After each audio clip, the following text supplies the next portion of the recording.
Ndasubiye kubaha kaze shuti banywanyi mubana natwe makuru n'ibiganiro dutambutsa kuri no munesha kuri yanyu mukunda cyane ya Isange TV. Uyu no mwanya w'amakuru agezwe ko mu Kirundi mushikirizwa n'imbonesha kuri yanyu mukunda cyane ya Isange TV, imbonesha kuri Merudende bashikiriza amakuru n'ibiganiro biba bigizwe ko. Nabaye kaze rero banywanyi duhorana amakuru n'ibiganiro tubandanya kubashikiriza kuri no munesha kuri yanyu mukunda cyane ya Isange TV. Iri ni iteka n'umunezero ntangere byo gusubira kubaha yambu mwanywanyi tubana mu makuru n'ibiganiro tubandanya kubashikiriza kuri no munesha kure yanyu ari nayo yacu ya Isange TV. Uyu rero no mwanya w'amakuru agezwe ko mu Kirundi na makuru araza gushimikira ku ngingo nkuru zitandukanye. Turaza kunyarukira muri politiki, mu mutekano, nk'iperereza, mu gateka kazi na muntu ndetse n'andi makuru yose aba ariko aravugwa ngaha mu kibano. Ndaguhaye kaze rero we mu mwanyi wa Isange TV na makuru yo mwirijoro mugira mushikirizwe n'imbonesha kure yanyu mukunda cyane ya Isange TV. Imbonesha kure Merudende ibashikiriza amakuru n'ibiganiro kuri gatanu ku kandi. Reka ndabahe kaze mu makuru yacu ari buze gushimikira ku ngingo nkuru zikurikira. Tunyarukiye ngaha mu Burundi muri komine Mabayi ibintu bisubiye kuba bibi, aho biri kuvuga ko hoba hari umugwi witwaje ibigwanisho wasubiye kwaduka muri komine Mabayi. Abanyagihugu rero mwirijoro bakaba bariko barafata utwangushe bahongera mu bihugu bitandukanye. Namakuru duhawe n'amasoko yacu rero kubiriko birabera muri komine Mabayi, aho rero abanyagihugu bariko baravuga ko hari abasubiye kwaduka bitwaje ibipanga ndetse n'ibindi bigwanisho bishobora kuvutsa abanyagihugu ubuzima. Amakuru duhawe n'amasoko yacu kandi aravuga ko kuri ubu ngubu abanyagihugu bongaha muri komine Mabayi bariko baratabaza umukuru w'igihugu ngo habafashe gucungera umutekano, kuko umutekano wamaze gutosekara. Umugwi witwaje ibigwanisho wasubiye kwaduka ngaha muri no komine Mabayi ndetse abatari bake bakaba baramaze kugandagurwa. Ibi kandi biruko mu gihe ngaha mu Burundi amatora yimirije. Ibi rero bikavuga ko hoba ari abashaka gusibanganya amatora yimirije muri uyu mwaka wa 2025, haba amatora y'abajenama, abashinga amateka ndetse n'abanyumba kumi, nkuko amakuru duhabwa n'amasoko yacu mu bituruka mu mugwi ujejwe amatora ngaha mu Burundi seni ubandanya ubishikiriza. Nkuko rero amakuru duhawe n'amasoko yacu mwirijoro abandanya kubidushikiriza, biravuga ko amatohoza atanguye kugira ngo hamenyekane abo bakoze ayo mabara ngaho muri komine ya Mabayi, nkuko amakuru duhawe n'amasoko yacu nyine abandanya kubidushikiriza.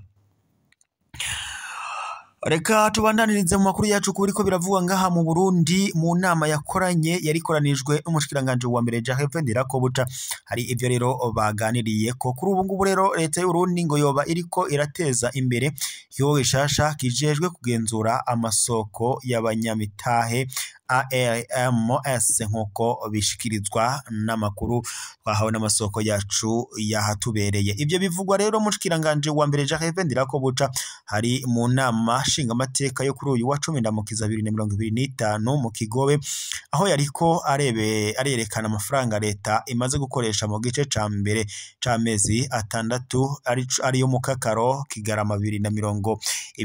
Jacques Ndirakobuca kandi asigura ko mu mafaranga miliyoni 47,784 leta yategekanije gukoresha mu iterambere ry'ikigo ARMS imaze gutanga inyigisho ku bakozi b'ico kigo, aho ngo yakoresheje amafaranga angana n'imiliyoni 9,255 ndetse n'amafaranga 865 angana n'ibice 19%. Haratanzwe kandi ubuzi ku bahinga indwi, bikaba kandi ngo vyatwaye amafaranga angana n'682 miliyoni 6,851,500 bingana n'ibice 98%.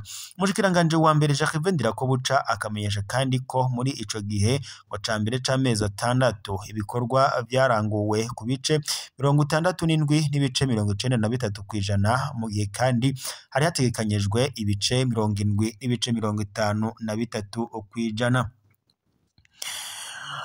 Mu yandi makuru kandi tuyabandanije kubiriko biravugwa ngaha mu Burundi, nkuko bishikirizwa n'umuyobozi wa Regideso, aho amenyesha abarundi ko urugomero rw'umuyaga nkuba rwa Jiji ngo ruri muri komine Songa intara ya Bururi ngo ruzoba rwatanguye gutanga umuyaga nkuba mu mpera z'ukwezi kwa gatanu. Ivyo akaba yabivuze kuri uyu wa gatatu igenekerezo rya 10 Ndamukiza 2025 inyuma y'urugendo yagize kuri urwo rugomero nyene, akavuga ko rero ibikorwa navyo ngo bikaba bigeze ku bice 99%.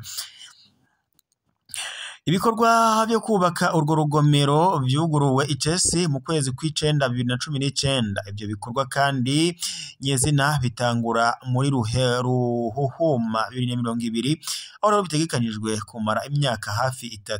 Kuwa gatanu Mukakaro 2024 umushikiranganje w'ikigega ca leta yari ahari ico gihe yavuze ko urugomero rwa Jiji rushobora gutangura gukora muri Ruhuma umwaka wa 2025, Murembwe narwo ngo muri Rusama, nkuko amakuru duhabwa n'amasoko yacu abandanya abishikiriza. Tunyarukiye mu Cankuzo naho umusore Magnifique yaraye agandaguwe na nyina umuvyara mu gihe ngo yararyamye mu gitanda kimwe na mutoyi wiwe. Ino nkuru rero ikaba yabaye ku munsi w'ejo mwijoro, aho uno musore yari hari ku muhingamo nyene ngo yari atashe ngaho ku muhingamo nyene avuye ku kazi ka misi yose akora ngo kajanye n'akubutagisi vero. Mu yandi makuru, abarundi benshi baribaza umuntu azozibira ikibanza ca Honorable Agathon Rwasa mu bashinga amateka, aho ngo hibazwa umuntu azohora arinda ndetse no mu kubaza ibibazo bikomeye ahanini ngo n'ibijanye n'ubuzima bwa bene gihugu, mu gihe rero Honorable Agathon Rwasa yamaze gutembagazwa mu mugambwe wiwe wa ACNR inyankamugayo. Aho rero ahanini we aguma avugira ngo abanyagihugu, ariko abandi ngo bakavugira imigambwe bakomokamo cyangwa se bamukamo. Abantu batari bake rero bagira bati mbese mu gihe uyu Honorable Agathon Rwasa atakuboneka mu bashinga amateka, ninde azobandanya avugira abanyagihugu? Akamaramaza uno munsi umushikiranganje wa mbere Gervais Ndirakobuca yari umutumire mu nama shinga amateka, yabajije ikibazo abaraho bose ngo barajugumira baca banka kumwishura. Iyo nkuru ikaba rero twayishikirijwe n'amasoko yacu twari twohereje mu mihingo itandukanye yari yatubereye ngaho nyine iyo nama yariko irabera. Mu gihe kandi amatora yimirije ngaha mu Burundi, amatora y'abashinga amateka ndetse n'ayabajenama n'ayabanyumba 10, nkuko bibandanya bishikirizwa n'umugwi ujejwe amatora ngaha mu Burundi ndetse n'urongoye uwo mugwi ariwe Prosper Ntahorwamiye.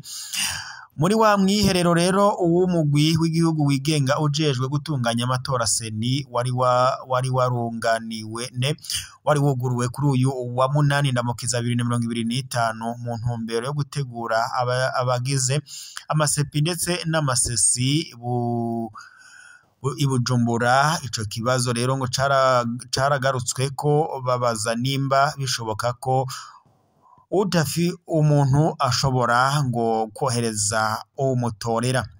Prosper Ntahorwamiye afadikanyije n'abahinga mu by'amategeko barabitangiye umuco, bagira bati ego cane birashoboka ko umuntu atuma mugenzi wiwe kumutorera ibizwi mu rurimi rw'igifaransa nka vote par procuration. Itegeko rigenga amatora code d'électorale ku ngingo yaryo ya 50, ya 51, ya 52 ndetse ya 53 riratomora neza ibwirizwa kubahirizwa muri ico gihe. Ngibi rero ibisabwa kugira ngo ivyo bikunde ko umuntu atorera uwundi. Icambere arashobora gutuma udashobora gushika ahabera amatora bitumwe n'imvo z'akazi. Ica kabiri, umupfasoni ari kwibaruka ugendana ubumuga canke udashobora gushika ahabereye amatora kumvo z'amagara nawe arashobora gutuma uwo atumye kandi arandika ikete agashirako n'imiburiburi ivyabona bibiri ngo bose bagashirako imikono. Ikindi kandi ngo urwo urwandiko rubwirizwa kuba ruri kumwe n'ikarata y'itora hamwe ndetse n'ikarata karangamuntu y'uwo atumye ibizwi nka carte d'électeur et carte nationale d'identité du mandat. Ikindi kandi ubutumwe abwirizwa kuba yiyandikishije hamwe ndetse n'uwamutumye bakaba kandi ngo ku rutonde rumwe. Ikindi kandi ngo nta ushobora gutuma abantu barenga umwe n'abantu barenga umwe nk'uko bishikirizwa n'uyu urongoye umugwi ujejwe amatora sesi ariwe Prosper Ntahorwamiye. Ikindi atomora agira ati uwatumye kandi agumana ububasha bwo gushobora kwigira wenyene akitorera ibizwi nka annulare d'appropriation. Ico mwomenya nuko kandi hambavu yabo ngo hari abandi murantunga. Ico mwomenya kandi nuko hambavu yabo ngo hari abandi bo barekuriwe gutora aho bageze hose. Ahangaha yatanze akarorero nk'abajejwe umutekano canke abamenyesha amakuru nk'uko abandanya abidushikiriza. Reka rero dusozerere amakuru yacu ngaha mwiri joro, turaza gusubira mu makuru araza kubagezweko mu gatondo. Reka mbabare ko mwashikirizwaga amakuru n'imonesha kuri yanyu mukunda cyane ya Isange TV, imonesha kuri mwe rudende bashikiriza amakuru n'ibiganiro biba bigezweho kandi biba vyakorewe amatohoza. Nitekero n'umunezero ntangere kuba twari kumwe namwe mwanywanyi tubana amakuru n'ibiganiro tubandanya kubashikiriza kuri imonesha kuri yanyu mukunda cyane ya Isange TV.